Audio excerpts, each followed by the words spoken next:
Hello, everyone. Welcome to a very special episode of Uncanny Treks. We continue our march through Silver Age X-Men. We have gotten to the third epic of Silver Age X-Men. What is that one called, Matt? The Sentinels are arriving. Lonely are the Sentinels, something like that. Lonely are the Sentinels. The Sentinels live.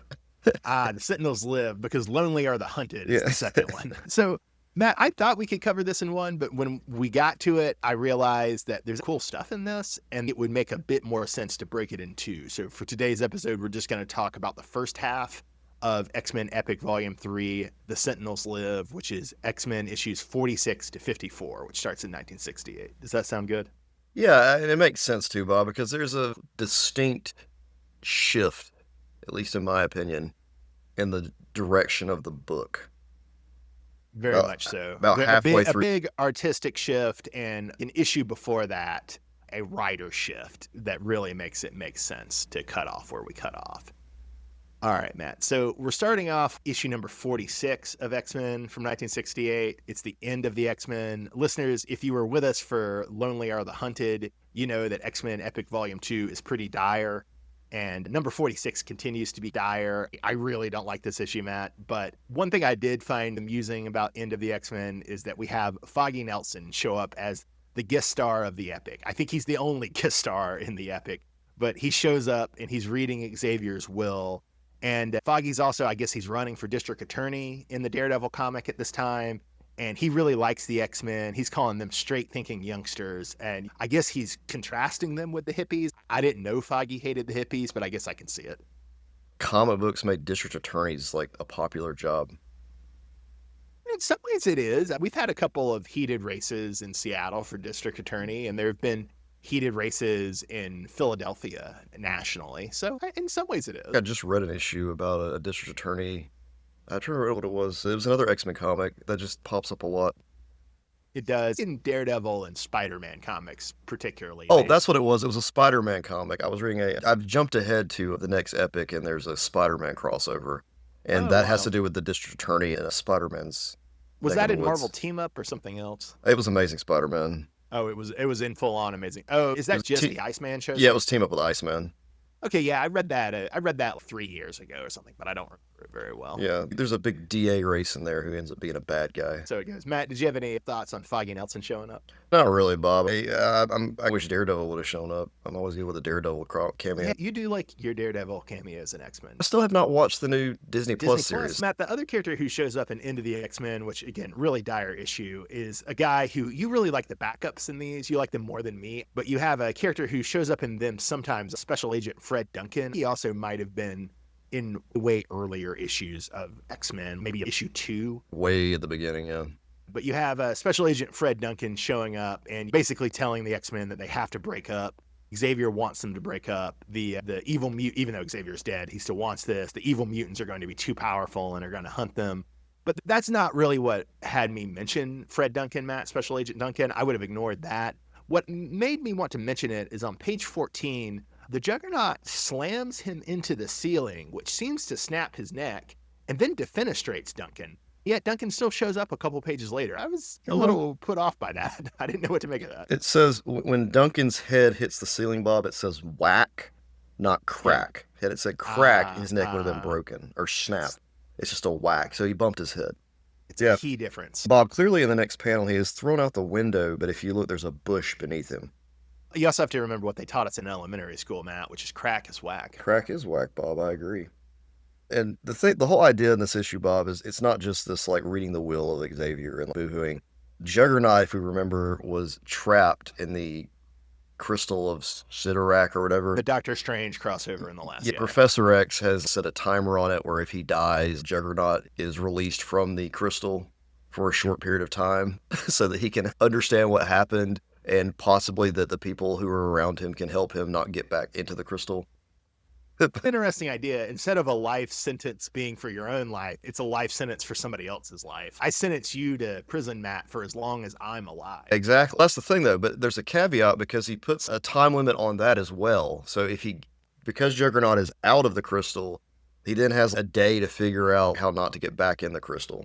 It's written in the will that maybe they're supposed to help him or something. I don't know. I missed out on that part. We always understand it as Juggernaut and his stepfather bullied Charles when Charles was a kid. But maybe Charles was a really annoying bully of a stepbrother, and he had all these annoying games and quests for Kane Marco to do when he was a child. Maybe that's why Kane Marco broke bad. I love Cyclops' explanation, though. Knowing his brother's evil power, he arranged for the effects of the device to wear off shortly, if he wasn't otherwise treated. Well, they treated him well in that 20 minutes. They beat him. That's family therapy, Matt. Moving on, we've got the next issue, number 47, Warlock Wears Three Faces. This is probably the most banal and generic villain in the entire X-Men run, it's fair to say. I don't know. I'm not particularly inclined to talk about the Warlock. We'll see if Matt wants to say anything. He's supposed to be Merlin. Then he's also supposed to be all these other, the Mahayogi in this one. There's a lot of vaguely Indian imagery on the cover and in this issue. You see this character who's supposed to be mysterious, but he doesn't come off that way. That's the problem. Comes off as generic. Although probably not as generic as, I've already forgotten the guy's name. Was it just the Wizard or was it something else? The guy you really hated from the last epic, who Professor X stole the hover bike from? Oh, yeah, it was the Wizard. That's correct. Had a Warlock and now we have a Wizard, or vice rando. versa. The one thing I wanted to know about 47, Matt, the Warlock Wears Three Faces, is so this issue was co-written by Gary Friedrich and 46 was written by Gary Friedrich. We talked about him last time. He co-created Ghost Rider and Son of Satan after this. But coming on as co-writer and shortly to take over as sole writer is Arnold Drake. He's famous for co-creating Doom Patrol and Deadman. Definitely not his best work on X-Men. I think it's fine. I think it's better than the Roy Thomas stuff in last volume, but in general, it's not his best work. But I really do love his stuff on Doom Patrol and Deadman, and we should especially maybe look at his Doom Patrol stuff in the distant future. What I do love about these older issues of X-Men, Bob, is that these issues were in two parts, which was a distinction from the previous issues. There were a couple at the end of the last epic that had the two parts, but they're going back and they're telling prequel stories about the characters. I would say they have a backup. I meant backup. One thing I want to point out, though, specifically in this book, is that at the end of it, they have a thing about Iceman's powers that goes back to, it reminds me of the Fantastic Four issues, where they would focus on what the characters could actually do. And they have the cheesiest picture of Iceman I have seen so far in the beginning of that issue. But one thing that he needs to bring back is the ice boomerang. We don't see that enough, and I've seen it twice now. Did you remember having read this Iceman backup before, Matt? Not that I can recall, no. I'm almost positive that this one and the Jean Grey one were collected in Essential X-Men Volume 1, that big black and white phone book, which was of the Claremont run, but it just randomly at the back had a couple of these backups from the Silver Age. I always appreciate a good backup like this because it reminds you of, oh yeah, that character can do this, and this is where they've been. Because right now we're at how many issues? Almost 50 issues. Yep. It gets hard to keep up with. One other quick philosophical question, though. So I know you like these character catch-up and these backstory fill-in backups a lot more than I do. Do you think that shortening the main story, because mostly X-Men stories to this point hit before the backups came in last volume were 20 pages, do you think cutting down the page count, has that had an effect on the quality of the stories to your mind? Okay, I was reading through, I was thinking, okay, I'm consuming these rather quickly, much quicker than our previous epics. But for one, they're a lot less wordy, I've noticed, which I think was just a shift in the way they did comics at that point. But also having them not be a team anymore and making them go this separate way makes it read simpler. Really, you're only keeping up with so many characters, and then the covers even, they've changed it where it's just the X-Men featuring, and then they'll tell you which two characters or which character they're going to focus on that issue. It has made it a simpler book, but at the same time, it's not the same team dynamic that you associate with the X-Men. That's something I should have said and didn't say, is that 46 is setting up this direction for the book that really only lasts 2 issues. But this idea that it's going to be the alternating solo or alternating paired adventures of the X-Men of, oh, here's what Beast and Iceman are up to. Here's what Scott and Jean are up to. Here's what Warren is up to. They give up on that in 49. But yeah, they're doing 47 and 48 under that spell. Part of me wants to think that they were just seeing which issue sold better to see which characters were hotter. Which ones actually sold comics. To that original question I asked you about, does it make the front stories worse to have them shorter? In a certain way, I think it does. I think maybe that's one of the reasons that so many of the comics in X-Men Epic Volume 2 sucked so much. But on another hand, it's not like the Factor 3 would have been better if more pages devoted to it. Oh, I wonder, though, had this continued to be a team book and it wasn't these shorter stories with smaller number of characters, Had it just been a continuation, more episodic, if it would have been different. But we're not seeing that. That's an No. interesting question. So next up is issue number 48. What waits within the hive? And we get a villain in this, Computo, Matt. And at first I wanted to ask, do you remember Computo from the Legion of Superheroes cartoon? I do, because when I got to Computo here, I was, wait a minute, I know this name, but I could not remember where for the life of me. And you had mentioned it. Yeah, it's the evil computer that Brainiac creates in the Legion of Superheroes. Yeah. He kills one of Triplicate Girl's versions famously. And by this point, Computo is well established in the Legion in the Silver Age. So X-Men, I don't actually think they're ripping Legion off on this aspect because Computo is a generic name that anybody could get to. But just a funny thing, this is in some sense X-Men ripping off Legion. Then I did want to say, even more than X-Men ripping off Legion, though, really Computo is just X-Men ripping off itself because it's just a master mold we have at home, right? Oh, yeah, totally. But I did enjoy that, and this is on page 5 in issue number 48. Like, you have Don Heck and Warner Roth doing the art here, and Computo, he's basically filled with balls of smaller evil robots, and it reminded me of those great images in the Kirby run on X-Men of Master Mold presiding over the birthing pods for the Sentinels. It does have that same look to it with the energy matrix. It's usually got that Borg look to it too as well. Always. It does have that Borg thing. And I'll say, even though it doesn't make sense to say this about a comic, it's a little more high budget than the Cybermen in Doctor Who, which was the other connection I made to the Sentinels when they first showed up. The other thing too with this issue, Bob, is this was the Cyclops Jean Grey highlight issue. And it's pretty much confirmed here that they're an item. This is the issue that confirms it. Woo! Hot stuff, Matt. No more Warren Worthington to worry about. Warren's just off being jealous and fuming. He doesn't get a spotlight issue, so he's just jealous and angry somewhere else. Matt, we're moving into issue number 49, and that's Who Dares Defy the Demi-Men? And we get another clone villain here. Instead of a Master Mold clone, we get another Magneto clone. But this is Mesmero, and I would say Arnold Drake has the class to actually have his Mesmero be a student and follower of Magneto. That's a nice touch. Unlike in the Roy Thomas run and even in the late Stan Lee run, where we just got a bunch of Magneto clones who don't acknowledge the relationship. At least Drake is acknowledging the relationship, right? Yeah, I don't like Mesmero. Do you vaguely remember him? Vaguely, yes. He's the guy who, early in the Claremont run, imprisons the X-Men in the circus. And then Magneto comes and abducts them and lifts the circus wagon and flies it to Antarctica. Oh, yeah. The X-Men. Right. Is the first villain, and Magneto is the reveal. I think that's the first time Magneto fights the new X-Men. Maybe I'm wrong. Maybe it's the second time, but it's a big entrance nonetheless. This is a weird issue, though, Bob. I have to say, where we are introduced to Lorna Dane for the first time. We get introduced to her, Matt, because Bobby Drake makes her trip on some ice to avoid a taxi. Then he mildly coerces her to come out with him for coffee. And then takes her back to his apartment with the other guy he lives with.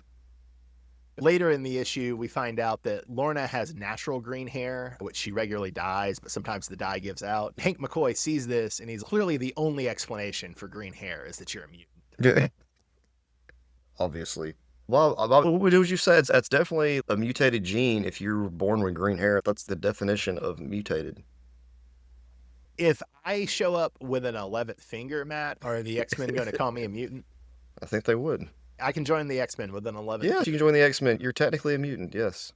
It's not just the green hair, because we have then Mesmero and the Demi-Men, his servants, the Demi-Men, if I'm remembering right, bust into Bobby and Hank's apartment in San Francisco. And they find Lorna Dane there, and they immediately all bow down to worship her, which I gotta say, I thought was a pretty cool image. Matt, we're coming into the first of the big shifts here. We've got to issue number 50. This is City of the Mutants, and we've got Jim Steranko, who's legendary for doing a few issues of Nick Fury around this time. He takes over, sadly, only for 2 issues. Had you seen Steranko's art or heard his name before? Specifically, this cover was pretty famous with Lauren with Polaris on the front, her costume. You often see it like in retrospective histories of the X-Men. He's going for it, man. I love this opening double-page title splash. It looks absolutely nothing like any of the other comics we've read up to this point. We also get to see Lorna Dane imprisoned on a cross by Mesmero and the Demi-Men. That's on page 4 of the comic.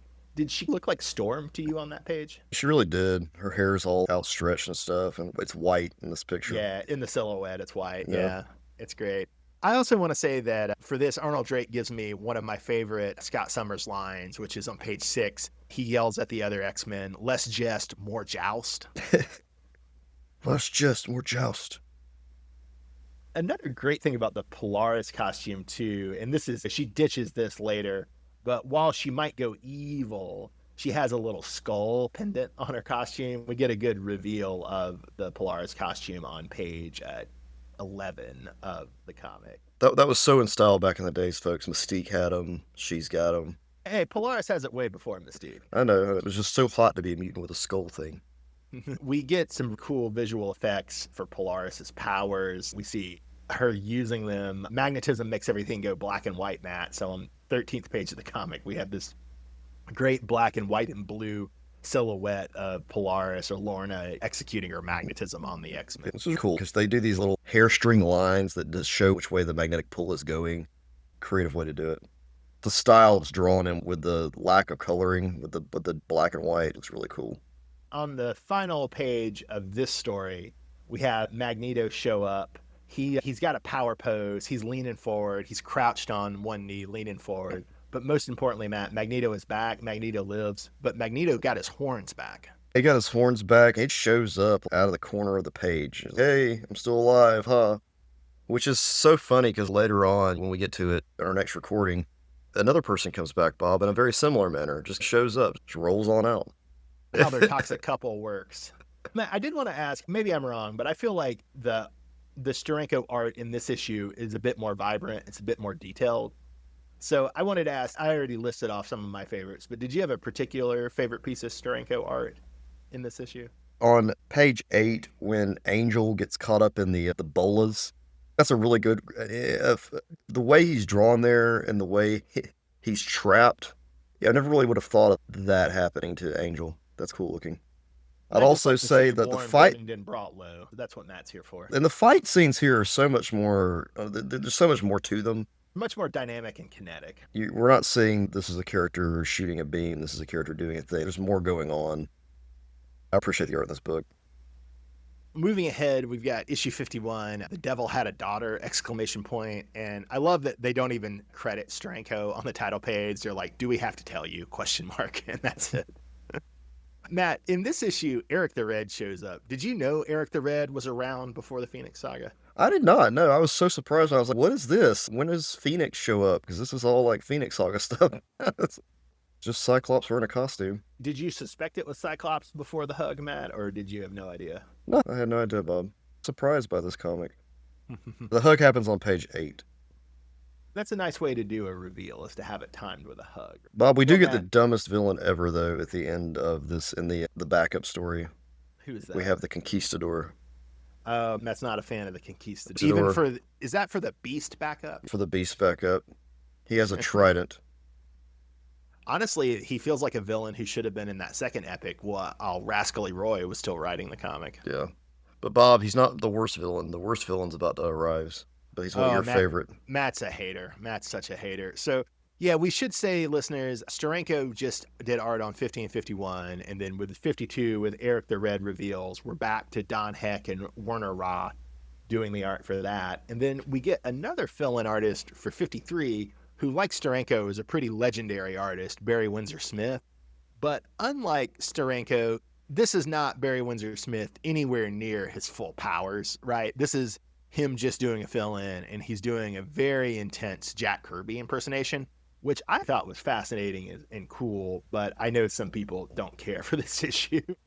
But we have one of my favorite FF villains, Matt Blastar, and Matt, you're just not here for it. You just don't care. No, Blastar is not my favorite FF villain by any means. Bob loves Blastar.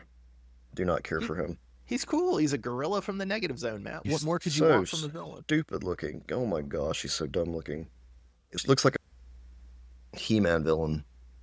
I hate to admit it, but you have a point, and he does very much look like a He-Man villain. This is true. I was going to ask if this issue raised or lowered Blastar in your estimation, because you also hated on him in Fantastic Four. You hated on him when he teamed up with the Sandman, but we know you don't like him any better against the X-Men. One thing I will point out from this issue, Matt, maybe to raise Barry Windsor Smith in your estimation, and I'm going to do this for prurient reasons, Matt. On page 3, we have a pretty cool splash page of Jean Grey using Cerebro, But I did just want to note how crazily short Jean Grey's skirt is in the splash page, Yeah, even more so than usual. I caught it too. It was a bit ridiculous. All right. So we're going into issue 54, Wanted Dead or Alive, Cyclops. And this issue introduces yet another famous X-Men, Matt. But I love that the way it's done is that on the first page, we see Cyclops' brother, Alex Summers, the future Havoc. We see him do his collegiate achievements. Then on the second page, we see him being kidnapped by the living Pharaoh to serve as a human sacrifice on the third page. And as the living Pharaoh is executing or setting up to execute the human sacrifice of Alex Summers, Scott Summers' little brother, he's explaining that all the pharaohs were mutants, Matt. It's not just people with 11 fingers. It's not just them. It's also the pharaohs, all mutants. All the Pharisees. I'm surprised this didn't somehow magically fit in with Apocalypse. Oh, it does. And I can't remember exactly how they do it, but there's a late 90s X-Men crossover story called The 12 where they somehow link up the living Pharaoh to Apocalypse. It just makes sense. I do want to highlight too, Bob, because you didn't point this out, but when Alex Summers is graduating, it's not just the living Pharaoh that comes to kidnap him. It's two dudes dressed in Egyptian garb that come to kidnap him. The living Pharaoh has a lot of Egyptian-themed henchmen And in this and future issues, because even though we're cutting it off rather awkwardly here in a minute, ladies and gentlemen, we have plenty of living Pharaoh yet to go. These henchmen are fascinating. There's white guys with red Egyptian outfits. My favorite thing about the henchmen, and it comes on page 7, there's two things I love on page 7 of issue 54. One is that Bobby Drake calls the living Pharaoh Pyramid Papa, which really makes me laugh. The other is that the living Pharaoh has a switch on a black cat idol that he presses to summon his henchmen. What else is he going to have, Bob? That's great. I want to put a button on my black cat You to summon should. my underlings. Put a little button on his collar. Put a little button on her. Matt, anything else about number 54, Wanted Dead or Alive, Cyclops? No, we do get a backup here though, Bob, with Angel, and I just want to point out though we get lots and lots of imagery of his back. They love it all the they time. Love it. Pulling his pants up, pulling his pants down to show his wings. Lots of those great images. All right, Matt. I assume that your favorite issue for this, like mine, is also going to be issue number 50. Oh yes, for sure, issue 50. Yes, I really enjoyed issue 50 with Lorna Dane's. Just her. It's not really it's not her first appearance, but it's her first appearance in costume, and just getting an idea of who she is. The art style, the art's is beautiful in that book. Definitely in this collection, I would go with that issue number 50 for my favorite. Same here. How about your least favorite? My least favorite issue, Bob, is issue number 53. Man, you're just such a hater of Blastar. I really am. This was such a filler issue. And you can't tell me that it's worse than 47. 47's not great. Man, I cannot believe you're siding with the Warlock Wears Three Faces against Blastar, and you're siding with, I think it's Heck and Roth on 47 over Barry Windsor. But I cannot stand Blastar. This issue threw me for a loop. To me, the worst is 46. I think 46 is an awful comic. I really hate the direction that it puts the book in for 2 books. Bad stuff. But I know Matt is partial to 46 because it's got his guy Juggernaut in it. Oh yeah, it's got Juggernaut in it, and that makes it better. He's my favorite villain, Bob, in these so far. I just like the idea, too, that he was able to escape and may have been able to have a normal life for 10 minutes had they at least tried to help him. A life sentence for somebody else's life. That's how it works. So who's your favorite X-Men in these issues, Matt? I'm going to go with Beast, Bob. I think it's because I enjoyed this Beast before he becomes the scary guy, which is going to happen in the next epic. Not our next episode. Not our next episode, but our next epic. It's not even in the pages of X-Men. It's in an anthology book called, I think, Amazing Adventures. I wasn't planning on us discussing that epic, but Matt, it sounds like you're all excited for it. I'm not sure. I'm going to read through some more of it, and I'll figure it out. But so far, what I've read of it, we go into a lot of reprinted issues, and you're just looking at the covers in that particular volume, and then any tie-in book where the X-Men appeared and other stuff like Amazing Spider-Man. Yeah, because the X-Men go away for, I think we looked it up last time. I already can't remember. Maybe 4 years, 5 years. They periodically appear in different titles. So that epic number 4 is a random assortment of all of that. I'm just going to go with Beast in this case. I thought he was well written for the most part.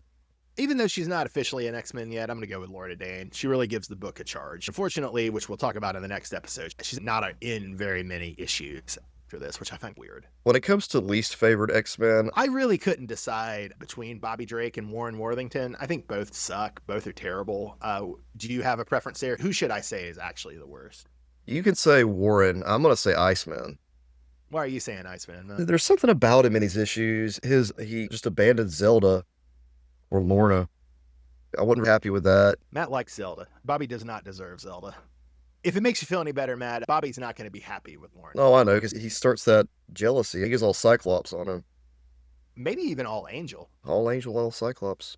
We've already established it, but your favorite foe, Juggernaut? Yeah, my favorite foe is Juggernaut for sure. Who's yours? I'm going to say the Living Pharaoh. I know he's stupid, but I love him. My least favorite foe, Bob, is Blastar. We've already made that clear. Absurd. The Warlock. I can't believe you're going with Blastar over the Warlock. So absurd, Matt. As I said at the start, is Franklin Nelson both our best and worst guest star? Yeah, he's the only guest star, if I'm not mistaken, right? All right, listeners, this has been the first half of X-Men Epic Volume 3, The Sentinels Live. We covered issues 46 to 54. And join us for the next half of this epic where we have a bold new change in creative direction. I'm Bob in Cascadia. That's Matt in the Southland. Have a great night, everybody. Thanks for listening.